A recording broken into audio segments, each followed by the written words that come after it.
हरे कृष्णा। श्रील प्रभुपाद वाणी की जय। 7 मई। प्रत्येक पशु अपूर्ण है, किंतु मनुष्य रूपी पशु पूर्ण बन सकता है यदि वह चाहे तो। वह अत्यंत महत्वपूर्ण जीवन है। आप भगवान के समान पूर्ण नहीं बन सकते, परंतु लगभग। पर्थ, 7 मई 1975। जगत गुरु श्रील प्रभुपाद की जय। जगत गुरु श्रील प्रभुपाद वाणी की जय।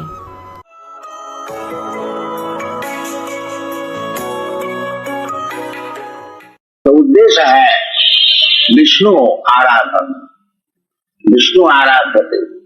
बाकी मुश्किल है ये न ते विदु साथ गति विष्णु, ये सब जानते नहीं।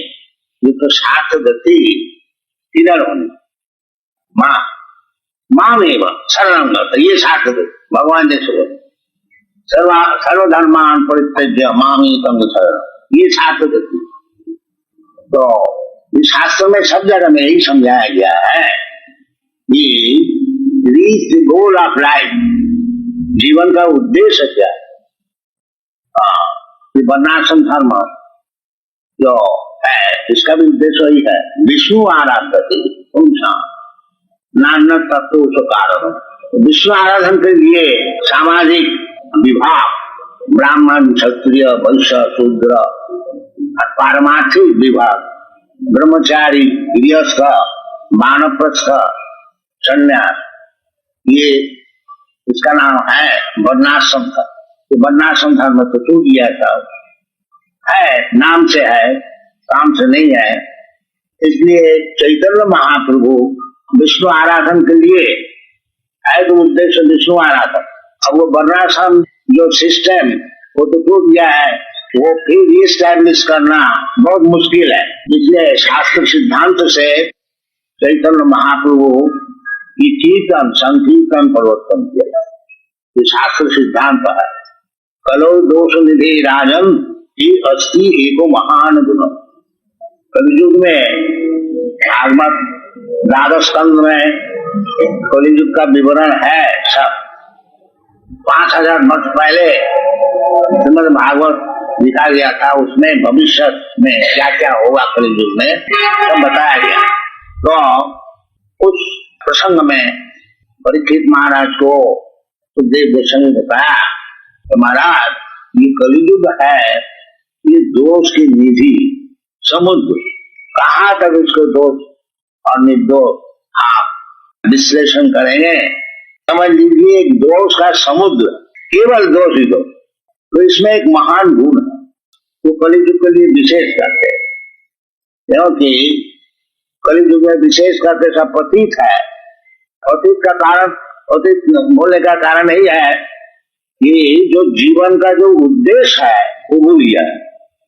वो केवल इंद्रिय तर्पण करने के लिए दिन भर परिश्रम कर रहे हैं, बाकी जीवन का उद्देश्य क्या है वो नहीं जानते। ये कलियुग का विशेष लक्षण। सबसे सब युग में यही बात है कि भगवान को भूल जाते हैं और ये शरीर पालन करने के लिए दिन भर परिश्रम करते हैं। तो आज नहीं, अनेक हजार वर्ष पहले यही लक्षण ऋषभ ने अपने पुत्र को समझाया, बेटा ये जो शरीर है अयं शरीर, ये जो शरीर है नीलोक मनुष्य समाज शरीर सभी को मिलता है, कुत्ता को भी मिलता है, गधा को भी मिलता है। बाकी ये जो मनुष्य का शरीर मिला है नायन देह, ये जो शरीर है नायन देह देव भाजन निलोक, मनुष्य समाज में जिसको शरीर मिला है।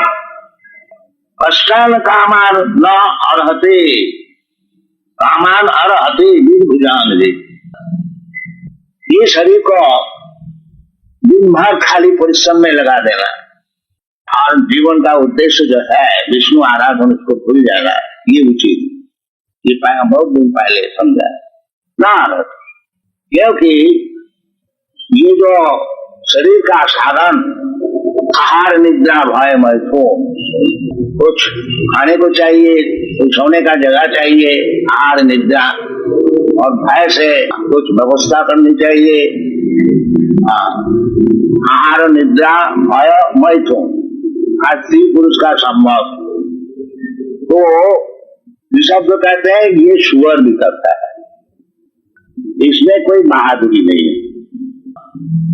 बीरभुजा विशेष करके बताया, बीरभुजा, बीरभुजा बीर का अर्थ होता है मैला, और मैला खाने वाला जो है सुअर, वो भी दिन भर परिश्रम करते हैं। इसीलिए कहाँ खाने का चीज है, कहाँ सोने का चीज है, और कहाँ स्त्री सम्मत करने का व्यवस्था है, और कहाँ भयभीत से बचना है, इसके लिए नहीं।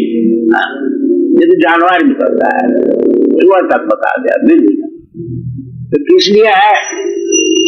तपो दिव्यम, ये जो मनुष्य शरीर है तपस्या करनी, वैदिक से तपो दिव्यम पुत्र का जेला सप्तम शुद्धे, ये जो हमारा सत्ता है, आई एम, सब कोई जानते हैं आई एग्जिस्ट, ये सत्ता शुद्ध करने की। क्या अशुद्ध है? क्या जरूर अशुद्ध है। इसलिए अशुद्ध है कि तुमको मरने पड़ता है। भगवत गीता में भगवान साक्षात बताते हैं, न हन्नते हन्नमाने शरीरे, जीवात्मा जो है वो शरीर ध्वंस हो जाने से वो मरता नहीं। न हन्नते अंतवस्तु में देहा नित्य शोका शरीर, न, ये अंतवत जो है जो नष्ट होने वाला है वो है शरीर, और शरीर का अंदर में जो कि आत्मा है वो नष्ट होने वाला। तो शुद्धे तो सत्या, ये जो सत्ता शुद्धि, शुद्ध सत्व स्पिरिचुअल, शुद्ध सत्व का अर्थ होता है स्पिरिचुअल। ये जो सत्ता है ये विशुद्ध शुद्ध नहीं है, अशुद्ध है, क्योंकि त्रिगुण प्रकृति क्रियमाणानि गुणै कर्माणि सर्वत्र, ये शरीर यात्रा निर्वाह होता है प्रकृति गुणै सतरज तमा, इसका ऊपर चलता। जिसको सतगुण है उसका अच्छा शरीर मिलता है, ब्राह्मण का शरीर मिलता है, देवता का शरीर मिलता है।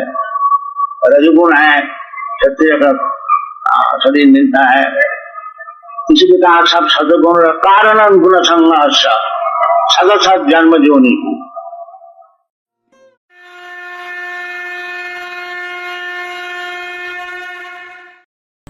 हरे कृष्ण। भगवद गीता अध्याय 1 श्लोक संख्या 12। तस्य संजनयन हर्षम कुरु वृद्ध पितामहा सिंहनादम विनाद्योच्चय शंखम दद्मौ प्रतापवान। तब कुरुवंश के वयोवृद्ध परम प्रतापी एवं वृद्ध पितामह ने सिंह गर्जना की सी ध्वनि करने वाले अपने शंख को उच्च स्वर से बजाया, जिससे दुर्योधन को हर्ष हुआ। तो जब दुर्योधन बात कर रहा था द्रोणाचार्य से, फिर दुर्योधन भीष्म के प्रोटेक्शन की बात कर रहा है। एक श्लोक में तो दुर्योधन ने कहा 10वें में कि हम भीष्म के द्वारा रक्षित हैं, लेकिन 11वें में फिर कहता है कि भीष्म की रक्षा करो क्योंकि वो वृद्ध हो चुके हैं। तो भीष्म पितामह तो बचपन से जानते हैं, दुर्योधन छुपा हुआ नहीं है, खुली किताब है। चाहे साधु हो चाहे डाकू हो, दोनों खुली किताब होते हैं। दोनों छुपा नहीं सकते उनके सद्गुणों को और दुर्गुणों को। तो समझ गए क्या इसकी मनसा है, क्या इसके मन में चल रहा है, इसको प्रसन्न करने के लिए। तो भीष्मदेव ने शंख बजाया उसको उत्साह देने के लिए। सिंहनाद, सिंह जैसी गर्जना करने वाले शंख को बजाया। अब उससे एक तो ये हो गया कि दुर्योधन को उत्साह देना है, तो हमारा लीडर क्या करेंगे। देखिए भीष्म पितामह ये भी बताना चाहते हैं कि दुर्योधन मैं तुमको पसंद तो नहीं करता हूँ, मेरा कोई इच्छा नहीं है ये कि तुम जीत जाओ, मैं तो चाहता ही हूं पांडव जीते, लेकिन क्योंकि मैंने वचन दिया था सत्यवती के पिता को, अपने सौतेली माँ के पिता को वचन दिया था, जो भी हस्तिनापुर की गद्दी पे बैठेगा मैं उसको सपोर्ट करूंगा। तो वचन तो निभाना ही है, तो लड़ूंगा, अपना पूरा दम लगा लूंगा लड़ने में, उसकी चिंता मत करो तो। लेकिन एक बात जान लो दुर्योधन, ये सब शंख के द्वारा बता रहे हैं, एक बात जान लो कि सामने कृष्ण है। अगर कृष्ण नहीं होते तो मैं तुमको लिख के गारंटी दे देता, तब तो लिख के गारंटी देने की जरूरत नहीं थी। ये तो कलयुग में बोला जाता है ना, स्टैम्प पेपर पे लिख के दूंगा, लेकिन आज उसकी भी वैल्यू कहाँ रह गई है। आप स्टैम्प पेपर लिख के दीजिए, दूसरे व्यक्ति कोर्ट में केस कर देगा, फिर वो बोलेगा मेरे से ज़बरदस्ती लिखवा दिया, मुझे नशा करके लिखवा दिया, या मेरी साइन ले ली, या किसी ने डुप्लीकेट साइन कर दी, वो केस चलता रहेगा। पहले वचन ही काफ़ी होते थे। तो भीष्म मान लीजिए कहते हैं कि मैं तुमको वचन देता हूं, लेकिन वचन कैसे दूं दुर्योधन, सामने कृष्ण है, भगवान के विरुद्ध जाके कौन जीतेगा। महादेव भी लीला है भगवान की और महादेव की। जब बाणासुर भगवान से युद्ध कर रहा था, क्योंकि बाणासुर की बेटी से अनिरुद्ध को प्रेम हो गया था, तो अनिरुद्ध को बचाने के लिए कृष्ण आए थे। और जब बाणासुर युद्ध कर रहा था तो कृष्ण ने बाणासुर के 1000 हाथ में से 998 हाथ काट दिए थे। तो बाणासुर शिवजी का भक्त था, शिवजी का उपासक था, शिवजी को पुकार लिया। असुर सब शिवजी के उपासक होते हैं, इसलिए शिवजी आ गए। हालांकि जब राम और रावण का युद्ध हो रहा था, शिव नहीं आए थे। पार्वती ने कहा जाइए रावण को बचाइए। हाँ? बोलते हैं देवी मैं तो रावण को बचाने जाऊं भी, लेकिन तुम देख नहीं रहे हो सामने कौन है, मेरे तो स्वामी खड़े हैं ना, स्वामी से कैसे लड़ूंगा मैं। लेकिन यहाँ पे आए थे, ऐसा नहीं कि वो पहचान नहीं रहे कि कृष्ण कौन है, पहचान रहे, लीला है भगवान की ख्याति बढ़ाने के लिए। तो युद्ध चालू हुआ कृष्ण में और महादेव।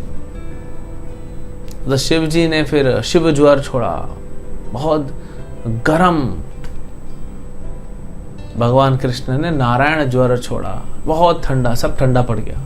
शिव ज्वर भी ठंडा पड़ के वहीं बैठ गया। तो जहां पे महादेव नहीं जीत सके, उस कृष्ण के सामने भीष्मदेव बोले मैं क्या कर सकता हूं। दुर्योधन तुमने पार्टी कैसी बनाई है, दोष तुम्हारा ही है, मान लीजिए कि दोष तुम्हारा है। कॉर्पोरेट में अलग अलग शब्द होते हैं, जैसे चूज योर इन्वेस्टमेंट, कि आप कहाँ इन्वेस्ट करोगे पैसा, वो चूज करो। आप कहाँ अपनी एनर्जी इन्वेस्ट करोगे, वो सिलेक्ट करो। चूज योर कंपनी, आप कौन से मित्र बनाओगे, किन लोगों को अपना मित्र बनाओगे, किन लोगों को बिजनेस पार्टनर बनाओगे, तो आपको चुनना है ना, ये तो आपको चुनना है। सृष्टि में जिसकी सरकार चल रही है, वो भगवान कृष्ण को अपनी पार्टी में रखना चाहिए था ना दुर्योधन। यही गड़बड़ कर दी तुमने, उनकी पार्टी ज्वाइन करना चाहिए, तुम विरुद्ध हो गए। कैसे जीतोगे बताओ। हाँ? बेटा अगर मैं तुम्हारे साथ कंपैशन भी दिखाऊं, चलो तुम मेरा पोता है, गोद में बैठा के तुमको लड्डू भी खिला दिया, लेकिन सत्य को तो कोई नहीं टाल सकता कि ये युद्ध में तुम नहीं जीत सकते। वैसे ही अपने जीवन में हम जब पार्टी बनाते हैं, हर कोई पार्टी बनाता है। एक बच्चा अकेला पैदा होता है, उसका माँ बाप वो नहीं चुनता है, हाँ वो पैदा होता है, भाई बहन भी नहीं चुनता है, लेकिन मित्र चुनता है। उसके माँ बाप उसके लिए स्कूल चुनते हैं, फिर वो थोड़ा बड़ा हो जाता है, हाँ अपने लिए सब्जेक्ट चुनता है, फिर कपड़े चुनता है। अब ठंडी में वो पतला कॉटन का टी शर्ट पहन के निकल जाएगा कश्मीर, तो उसका गलती है ना, इसमें कश्मीर का गलती नहीं है, ठंडी का गलती नहीं है, बर्फ गिर रही है उसका गलती नहीं है, तुम्हारा गलती, तुम क्यों पतला कॉटन का कपड़ा पहन के निकल गया इतना ठंडी में। तो हमको जिम्मेदारी लेनी चाहिए। तो वैसे ही हम कॉलेज चुनते हैं, फिर हम जॉब चुनते हैं, हमारे पास ऑप्शन होता है, किसी के पास होता है, किसी के पास जो मिला वही ले चलो, हाँ। लेकिन हम अपने मित्रों को चुनते हैं। तो हम चुनते हैं अपने जीवन को, हम दिशा को चुनते हैं, किस दिशा में जाना है। आप ये नहीं कह सकते कि मैं दुर्योधन के पथ पे चलूंगा और अंत में मुझे युधिष्ठिर का रिजल्ट चाहिए, मतलब राजा बनना है, नहीं होगा। अगर आप दुर्योधन के पथ पे जा रहे हो तो दुर्योधन की गति मिलेगी मृत्यु, और युधिष्ठिर के पथ पे जाओगे तब मिलेगा आपको भक्ति। तो ये तो आपको सिलेक्ट करना है, आपको चुनना है, इसमें किसी और का जिम्मेदारी नहीं है। तो दुर्योधन ने चुना ही ऐसे, हाँ, सब महान योद्धा लेके आ गया लेकिन भूल गया, अपने संबंधी जी को तो बुलाना चाहिए था। दुर्योधन की बेटी और कृष्ण के पुत्र का विवाह हुआ तो बोल देते प्रभु आइए हमारे साथ, तो सारी पार्टी एक हो जाती, युद्ध ही नहीं होता। तो अपना टीम खुद चुनिए, अपने एसोसिएट्स खुद चुनिए, अपनी दिशा चुनिए, किस दिशा में जाना है। अपने गुरु, प्रामाणिक गुरु कौन है उनको पता लगाइए, उनको चुनिए, तब आप देखेंगे कि आपका जीवन में आनंद और हर्ष रहेगा। हरे कृष्ण।